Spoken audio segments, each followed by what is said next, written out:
사건 반장 가족 여러분, 상황을 한번 가정하겠습니다.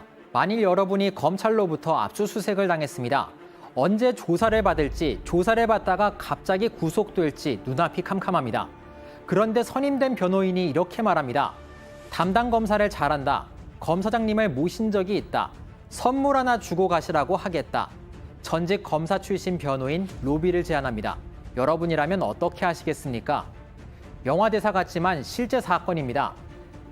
피의자, 그러니까 의뢰인은 기소당하지 않는 조건으로 계약이 이루어졌다고 말합니다. 이를 보시는데 얼마가 필요하냐고 묻자 변호인이 검지를 치켜 올렸다는 겁니다. 검지 1억 원입니다. 결국 사채를 써서 현금을 마련하게 되고요. 전적으로 변호인을 믿었기 때문에 생긴 일이었습니다. 돈다발을 챙긴 변호인, 잘해볼 테니 걱정하지 말라고 말합니다. 그러나 의뢰인은 결국 구속됐고 피고인 유죄를 선고받습니다. 그리고 변호인의 차례가 다가옵니다. 변호사법 위반 혐의로 재판에 넘겨졌죠. 결말은 어떻게 됐을까요? 오늘 사건 엑스파일에서는 전관예우 사건을 살펴보겠습니다. 자, 이거 뭐 내용이니만큼 우리 박지훈 변호사님 하실 말씀이 좀 많을 것 같습니다. 왠지 충격 고백 뭐 이런 것도 해야 될 것 같고. 저는 정관도 아니고 예. 일반 변호사기 때문에 예. 이렇게 하지도 않을 뿐더러 돈이 몇 억씩 하는 경우는 없어요. 그게 자체가 좀 저는 문제가 있다고 보고 이야. 또 확신을 주는 게 가장 나쁜 것 같아요. 이 사건 100%입니다. 어디 세상에 100% 어디 있습니까? 절대 구속 안 됩니다. 그런 게 어디 있습니까? 무조건 이깁니다. 그런 얘기 하는 변호사는 저는 좀 별로 안 믿습니다. 절대로 그렇게 얘기한다면 조금 의심을 좀 하는 게 오히려 맞지 않나. 아니 근데 이제 변호사 일도 어떻게 보면 일종의 광의의 영업을 통해서 이렇게 뭔가를 해야 되는 일이잖아요. 네. 그럼 변호사님, 제가 판사 잘 압니다. 이런 얘기 한 번도 안 해보셨어요? 몰라요, 잘. 진짜 잘 모르고. 그냥 그분의 성향이나 이런 것들은 얘기할 수 있지만 개인적 친분 관계가 있다고 하지도 않고요. 또 그걸 보고 찾아온 의뢰인이 있으면 저는 사실은 돌려보내거나 많이 합니다. 왜냐하면 혹시나 잘못돼서 그 판사한테 해를 또 끼칠 수 있는 거니까요. 그래서 저는 그렇게 하지도 않고 돈을 또 많이 받지도 않고 1억이 말이 됩니까? 예, 그렇습니다. 네. 아닌 것 같은데. 맞습니다. 예. 알겠습니다.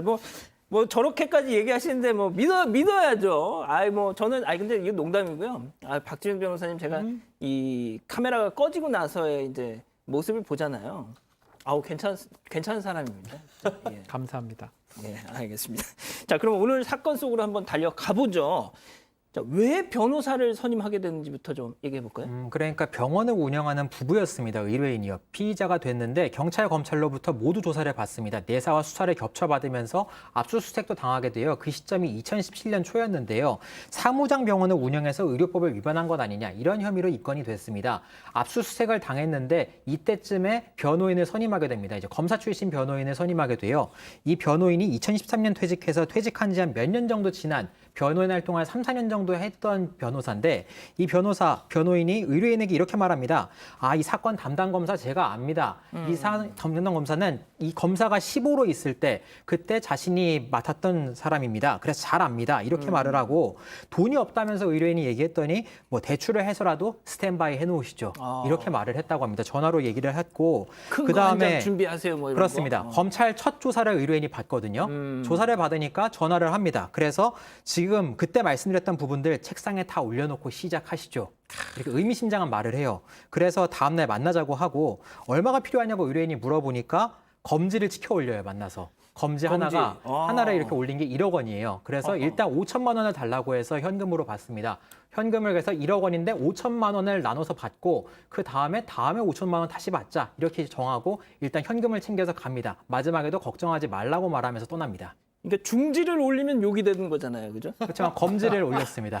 네. 예, 아무튼. 자, 그런데 이 교재비를 그 큰 거 한 장을 딱 준비를 했는데 줬는데 이게 안 당할 줄 알았던 압수수색을 또 당했어요. 네, 2차 압수수색을 바로 당했는데 사실 그렇게 해서 막 사건을 막을 수 있는 변호사가 좀 있는지 잘 모르겠고 일단 그런 식으로 이야기를 한 거죠. 그래서 내가 뭐 검사장님을 모신 적이 있는데 그분께서 나에게 뭐 가시기 전에 다른 데 가시기 전에 나에게 선물을 주기로 했다. 뭔가 의미가 있을 것 같은 그런 말들을 계속해서 돈을 받는 걸로 했습니다. 그리고 이후에 이런 항의를 받으니까 자신이 이제 검사장님과 술 한잔 했다. 뭐 이런 얘기도 했고요. 이후에 이제 부부 중에 아내가 구속이 됐거든요. 여기에 대해서 이제 남편이 강하게 항의를 했습니다. 결국 그래서 항의를 하니까 일부 금액을 3천만 원 정도를 돌려줬고요. 이후 아내는 집행유예 판결을 받고 석방이 됐지만 이번에는 그 다음에 남편이 이제 실형 선고를 받아서 결국 구속이 됐는데 이 아내가 다시 이제 항의를 해서 변호사가 나머지 돈을 돌려줬습니다. 하지만 이 변호사법 위반이거든요. 이게 다. 그렇죠. 이 변호사가 이 판검사 등에게 금품을 제공하거나 교제할 목적으로 돈을 받아서도 안 되기 때문에 결국에 이런 법을 어겼다는 이유로 혐의로 재판에 넘겨졌습니다. 자, 그렇게 변호사가 네. 재판에 넘겨졌는데 결과가 어떻게 됐습니까? 변호사법 위반이 되고요. 이 재판에서 3년이 선고됐는데 오. 사실은 상당히 궁박한 상황입니다. 가장 힘들어요. 나 구속될 수 있고 압수수색 될 수 있고 예. 이런 엄청난 어려운 상황을 이용해 가지고 내가 풀어줄 수 있는 것처럼 얘기해서 그럴 때 믿음을 심어줬고 이런 것들은 이거 자체가 변호사 업계 아니면 법의 어떤 운영에 대해서 불신을 심어줄 수 있는 상황이기 때문에 좀 중하게 처벌한 걸로 보입니다. 그래서 징역 3년에 그 수익금, 추징금 1억까지 법원에서 선고를 했습니다. 오. 자, 그리고 말이죠.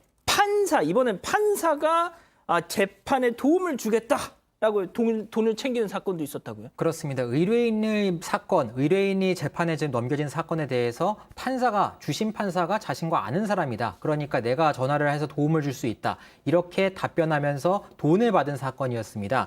2012년쯤에 퇴직한 판사 출신 변호사가 맡은 사건인데요. 한 2년쯤 뒤에 사실 민사소송입니다. 위자료 청구 소송인데 이것만으로 문제가 안 되죠. 그런데 의뢰인에게 이제 받아서는 안 되는 요청을 받게 됩니다. 사건의 주심 판사에게 어떤 사건의 인용을 요청하기 위해서 전화를 좀 해달라, 연락해달라 이런 말을 듣습니다.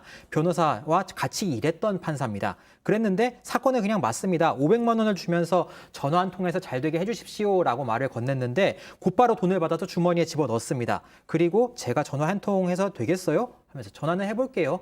이렇게 말을 하면서 일단 돈을 챙깁니다. 이렇게 돈을 받고 응해주면 안 되는데 실제로 이렇게 받아버렸기 때문에 알선수재 혐의를 적용을 받게 됐어요. 그래서 결국에 이 수사 담당 검사를 안다면서 뭐 다른 사건에 대해서도 혐의 없음 처분을 받게 해주겠다고 또 이제 범죄를 저지르려고 한다거나 여러 가지 범행을 저질러서 재판에 넘겨졌습니다.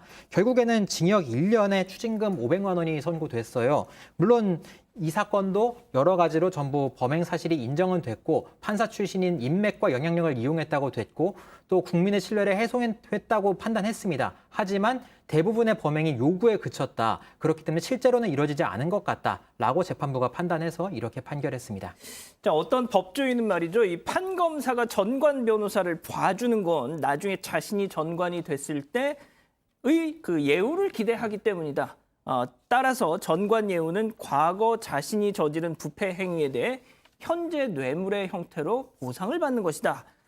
뭐 또 이렇게 지적을 했던데 일단 위원님 그럼 전관 예우가 정확히 무엇이며 전관 예우 금지 법안은 또 어떻게 되고 있는지 좀 간략하게 설명 좀 해주시죠. 전관이라는 건 아주 간단하게 제가 앵커님하고 저하고 한 1년 같이 봤으면 제가 다른 방송 가더라도 앵커님과의 관계가 있을 거 아니에요. 그러면 제 자리에 누구를 지금 넣는데 그럼 앵커님은 전화해서 야 그때 우리 1년 봤는데 이 사람 좋은 사람이야. 이 사람 좀 추천할게. 이 사람 좀 봐줘. 라고 하는 어떻게 보면 사람과 사람 사이에 가는 그 인간관계에 대한 끈끈함을 이용해서 공정을 해치는 거죠.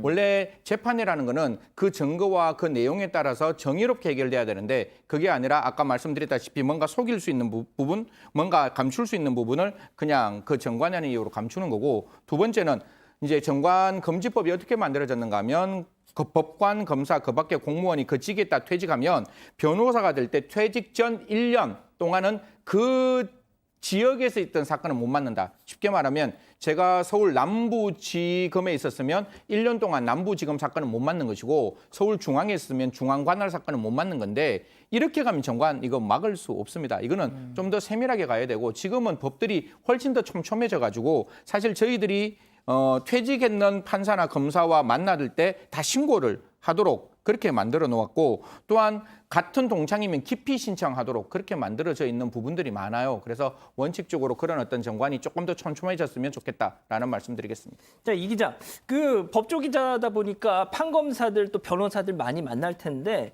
실제 이런 전관예우 관련한 비리가 많이 벌어집니까? 일단 뭐 비슷한 사건들이 있었지만 사실 그게 이제 전관이라는 거는 존재하지만 이제 예우가 과연 존재하느냐 뭐 있을 그렇죠, 것 같다라고 저도 생각은 드는데 이게 실제로 이제 어떤 자료로 나타내기는 확인하기는 어려운 상황입니다. 어떤 사람 사이에 일어나는 거기 때문에 그래서 실제로 실체 조사는 건의가 됐지만 양적인 통계 조사는 이뤄진 적이 없고요. 이에 대한 이제 설문 조사가 이뤄진 적이 있습니다. 그래서 2018년에 대법원 산하의 사법발전위원회랑 이 고려대 산학협력단이랑 함께 설문조사를 실시했고요. 일반 국민 1,000여 명과 판검사, 변호사 등 법조인 1,300여 명을 상대로 전관예우가 실제로 존재하는가 이렇게 물어봤습니다. 그래서 어떤 식으로 이제 이루어지고 실제 어떤 식으로 이루어지고 있는지 설문조사를 통해서 어느 정도나마 이제 알아보자 이런 취지였는데요. 이 법원과 검찰 공무원 등 법조 직역 종사자의 55.1%가 사법 절차에서 전관 예우가 존재한다 이렇게 이야기를 했습니다.